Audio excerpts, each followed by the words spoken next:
I didn't notice her right away. Although I drove this road for years, the road stretched between the two cities, dissecting the field and the forest, where mobile communication disappeared and the radio began to catch other people's hissing waves. I worked as a driver of an intercity bus. Night flights, empty roads, the same stops where rarely anyone got off or entered. It was cold that night, out of season. The fine fog lay above the asphalt like a breath of earth. The headlights cut the darkness through the narrow corridors of light, and I counted the minutes until the end of the shift. And then I saw her. Bus stop. She stood where there should be nothing. No house, no village, no intersection. Just the side of the road, the forest on the left, the field on the right. Glass canopy, bench, old sign with peeling paint, and a person. She stood under the canopy, motionless, as if she had been waiting for a long time. I automatically slowed down. According to the instructions, each stop has a number, name, mark on the route.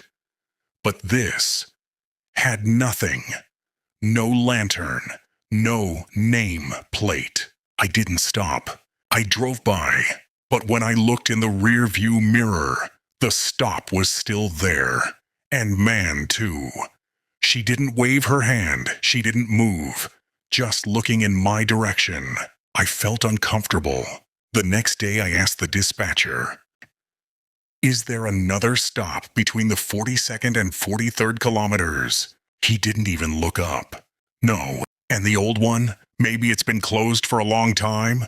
There was never anything there. I shrugged my shoulders. Probably tired. Night flights. Hallucinations. But 3 days later I saw her again. The fog was thicker, like milk. The headlights illuminated only a few meters of the road. And in the midst of this white void, stop. Now she looked older.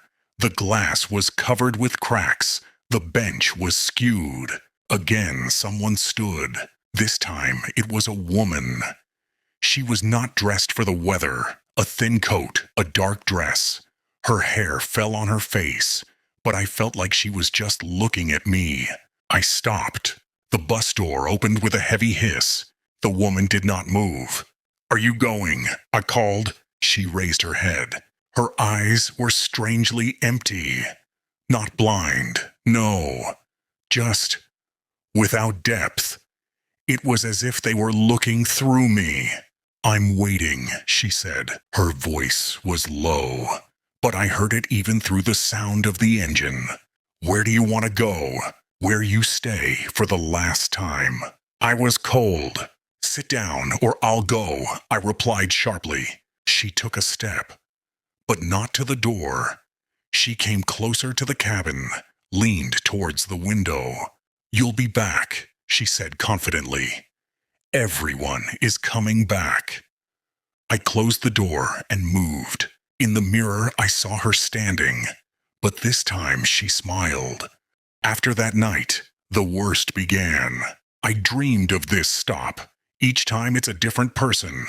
Old man with a stick. A child with empty eyes. A guy in a jacket that looks like mine.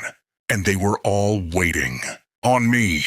I started checking the cards. Online maps, old atlases, even military road diagrams.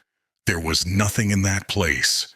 Just an empty section of the track. But at night, she was always there. One day I couldn't stand it and stopped by myself. No flight, without passengers. I got off the bus and walked to the bus stop. She was cold to the touch, like a stone. On the bench, someone cut out the names with a knife. Dozens of names. Some are crossed out. Among them I saw an acquaintance. "Yours." I panicked. "It's a joke," I whispered. "Sohn's sick fantasy." "You're waiting too," a voice came from behind. I turned around. There was a man standing there. Tall, thin, in a dark coat. His face was familiar to the point of pain. It was me. More precisely, the one I could have become.